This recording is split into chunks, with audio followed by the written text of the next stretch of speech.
சில கடன் நோய் வம்பு வழக்கெல்லாம் கொஞ்சம் குறையும். சனி எப்படி கொஞ்சம் கண்ட்ரோல் பண்ணி வச்சிருந்தாரோ அதே மாதிரி விஷயங்கள் கொடுக்கும். நல்ல ஒரு கனெக்டும் கொடுக்காமல் சில கருத்து வேறுபாடுகள் சில பிரச்சனைகள் கொடுப்பார். ஸோ 4ஆம் இடத்தை பார்க்கும் பொழுது இடம் சம்மந்தப்பட்ட வீடு சம்மந்தப்பட்ட தாயார் சம்மந்தப்பட்டதில் நல்ல விஷயங்கள் பார்க்கலாம். ஏன்னா தன் வீட்டை தன்னே பார்க்குறாரு. கடனால கொஞ்சம் ஜெயிப்பது, கடன் மூலமாக கொஞ்சம் வாழ்க்கையில ஜெயிக்கக்கூடிய அமைப்பு, கொஞ்சம் லாபங்கள் செய்யக்கூடிய அமைப்பு, வெளிநாடு போகக்கூடிய அமைப்பு, அது மாதிரி விஷயம்லாம் கொஞ்சம் கொடுக்க தான் செய்யறாரு. மனக்குழப்பங்கள் குறையும். நம்ம என்ன டைரக்ஷன்ல போடுங்கிற ஒரு தெளிவு கிடைக்கும். தேவையில்லாதவங்க வந்து வாழ்க்கையை விட்டு விலகி போயிட்டாங்க, பிரச்சனை இல்லைங்கிற மாதிரி அதே நடக்கக்கூடிய அமைப்புகள் கண்டிப்பாக கன்னிராசிக்காரர்களுக்கு உண்டு.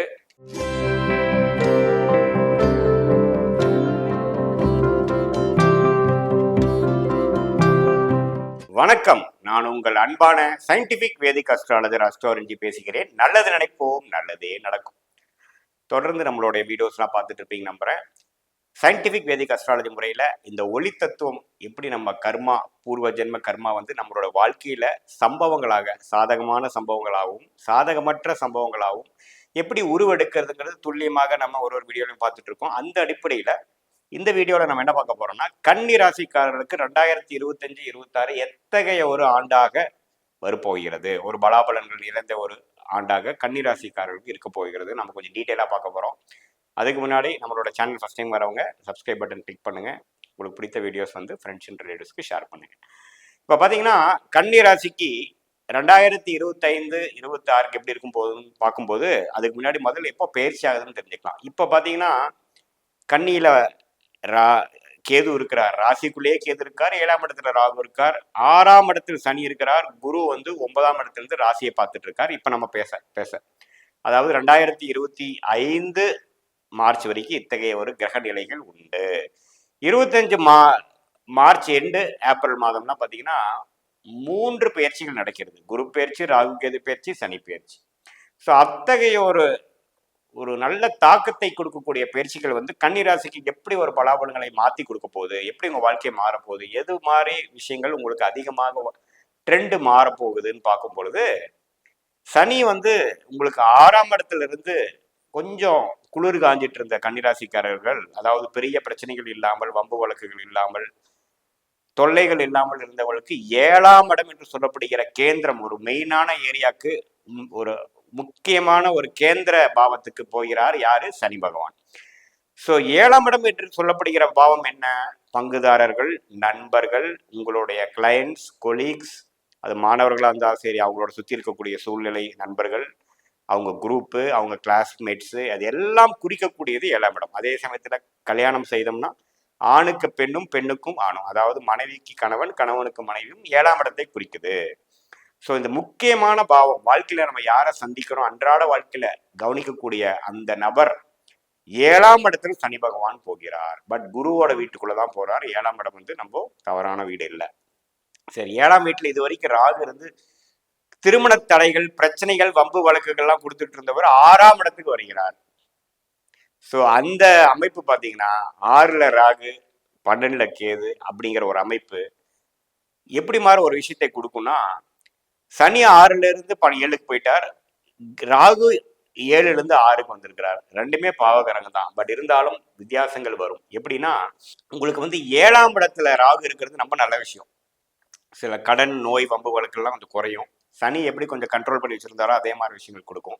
ஆனா 7ஆம் இடத்து ஆக்டிவிட்டி அதிகமாயிடும். எது மாதிரி கொடுக்கும் அப்படின்னா, உங்களுடைய அந்த பங்குதாரர்கள், நண்பர்கள், மனைவி, கணவன், திருமணஸ்தானத்துல வந்து சனி வருவது பார்த்தீங்கன்னா சில தடைகளை கொடுக்கும். எப்படின்னா சில பிரச்சனைகளும் கொடுக்கும். கொஞ்சம் கவனமாக நீங்க வந்து சிலது கையாள வேண்டும். ஏன்னா கேது 12ஆம் இடத்துக்கு வந்துட்டார். குரு பார்த்தீங்கன்னா 9ஆம் இடத்துல இருக்க குரு ராசியை பார்க்காம 10ஆம் இடத்துக்கு வந்து 2ஆம் இடத்துக்கு வராரு. ஸோ குடும்பத்தை அமைச்சு கொடுக்கக்கூடிய, கல்யாணத்தை அமைச்சு கொடுக்கக்கூடிய அமைப்பு இருக்கு. ஆனா அந்த சனி 7ஆம் இடத்துக்கு வர்றது பார்த்தீங்கன்னா முதல் ஒரு வருஷத்துக்கு அவ்வளோ அந்யோன்யமும் அவ்வளோ நல்ல ஒரு கனெக்டும் கொடுக்காமல் சில கருத்து வேறுபாடுகள், சில பிரச்சனைகள் கொடுப்பாரு. ஸோ அது மாதிரி ஒரு அமைப்பு கண்டிப்பாக உண்டு. பட் பொதுவாக பார்க்கும் பொழுது குரு ராசியை பார்க்காம குரு 2ஆம் இடத்தை பார்ப்பது பண விஷயத்துக்கு, பண போக்குவரத்துக்கு, பேச்சு மூலமா வேலை தொழில் செய்யறவங்களுக்கு எல்லாத்துக்குமே ஒரு நல்ல பலன் தான். அதுல வந்து மாற்றமே இல்லை. ஸோ அது பார்த்தீங்கன்னா 10ஆம் இடத்துல குரு வந்துட்டாரு, அது ஆச்சு இது ஆச்சுன்னு சில பேர் சொல்லுவாங்க. அதெல்லாம் பிரச்சனை இல்லைங்க. 10ஆம் இடத்துல குரு வந்து 2ஆம் இடத்தை பார்க்கிறார், 4ஆம் இடத்தை பார்க்கிறார், 6ஆம் இடத்தை பார்க்கிறார். ஸோ 4ஆம் இடத்தை பார்க்கும் பொழுது இடம் சம்மந்தப்பட்ட, வீடு சம்மந்தப்பட்ட, தாயார் சம்மந்தப்பட்டதில் நல்ல விஷயங்கள் பார்க்கலாம். ஏன்னா தன் வீட்டை தன்னே பார்க்குறார் குரு. அது அருமையான அமைப்பு. அதே சமயத்தில் 6ஆம் இடத்துல இருக்கக்கூடிய ராகுவ குரு பார்க்கறனால அந்த நம்ம பெரிய ஒரு 6ஆம் இடத்து வேலையை வந்து சாதகம் இல்லாத பலன்கள் செய்யாமல் கடனால கொஞ்சம் ஜெயிப்பது, கடன் மூலமாக கொஞ்சம் வாழ்க்கையில ஜெயிக்கக்கூடிய அமைப்பு, கொஞ்சம் லாபங்கள் செய்யக்கூடிய அமைப்பு, வெளிநாடு போகக்கூடிய அமைப்பு, அது மாதிரி விஷயம்லாம் கொஞ்சம் கொடுக்க தான் செய்கிறார். ஸோ இது எப்படின்னா எப்படி பார்க்க போறோம்னா, இந்த கன்னிராசிக்காரர்களுக்கு வந்து சில விஷயங்கள் பாசிட்டிவா நடந்து இன்னொரு சில விஷயம் முயற்சிகள் எடுக்கும்பொழுது அதுல சில தொய்வுகளும் சில முயற்சிகளுக்கு வந்து கொஞ்சம் உடனே பலன் வராமல் கொஞ்சம் இழுக்கக்கூடிய அமைப்புகள் இருக்கு. கூட்டி கழிச்சு பார்க்கும் பொழுது ஒரு நல்ல ஒரு பலாபலங்கள் நிறைந்த ஒரு ஆண்டுகளாக தான் கன்னிராசிக்கு வருது. இதுவரை ஒரு வருடமாக ராசிக்குள்ளேயே கேது இருந்து ராசியை விட்டு கேது விலகிறது அருமையான விஷயம். எப்பவுமே ராகு கேதுகள் வந்து ராசிக்குள்ள இருந்து விலகிறது மனக்குழப்பங்கள் குறையும். நம்ம என்ன டைரக்ஷனை போடுங்கிற ஒரு தெளிவு கிடைக்கும். கருத்து வேறுபாடுகள் இருக்கும். இன்டர்னல் கான்ஃப்ளிக்ட்னு சொல்லுவோம். நம்ம மனசுக்குள்ளேயே நமக்கு சில முரண்பாடான எண்ணங்கள், நம்ம போகிறது கரெக்டா, டவுட்டு, செல்ஃப் டவுட், இது எல்லாமே நீங்கி ஒரு நேர்கோரான எண்ணங்களை போகக்கூடிய அமைப்பு கொடுக்க தான் செய்யுது. அந்த அமைப்புல கன்னிராசிக்காரர்களுக்கு இந்த சனி பயிற்சி, ராகு கேது பயிற்சி, குரு பயிற்சி நல்ல அமைப்பு கொடுக்குதுங்க. அதே சமயத்துல ஒரு குறிக்கோள் ஓரியன்டா ஒரு பண வசதியை பெருக்கிக்கிறது, ஒரு முயற்சி எடுக்கிறது, எல்லாமே கைகூடக்கூடிய அமைப்புகள் உண்டு. மாணவர்களுக்கும் பார்த்தீங்கன்னா முதல்ல இருந்த கிளாரிட்டியோட இப்போ கொஞ்சம் பெட்டர் கிளாரிட்டி இருக்கும், ஃபோக்கஸ் இருக்கும், கான்சென்ட்ரேஷன் இருக்கும்.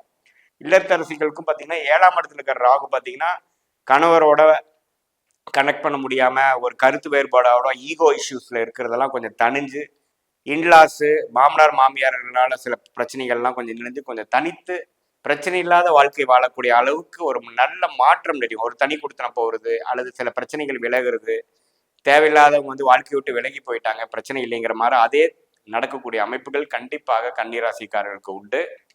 ஸோ கூட்டி கழிச்சு பார்க்கும்பொழுது ஒரு அருமையான ஒரு காலகட்டமாக 2023, 24 கம்பேர் பண்ணுறப்போ 25, 26 ஃபார் பெட்டராக வரக்கூடிய அமைப்பு கன்னிராசிக்காரர்களுக்கு கண்டிப்பாக உண்டு. இது பொதுவான பலன்களை தவிர உங்களுடைய ஜென்ம ஜாதகத்தில் எப்படி தசாபுக்தியில் போயிட்டு இருக்கு வச்சு நம்ம துல்லியமான பலன்கள் எடுக்கலாம். மீண்டும் மற்றொரு காணொலியில் சந்திப்போம். நன்றி, வணக்கம்.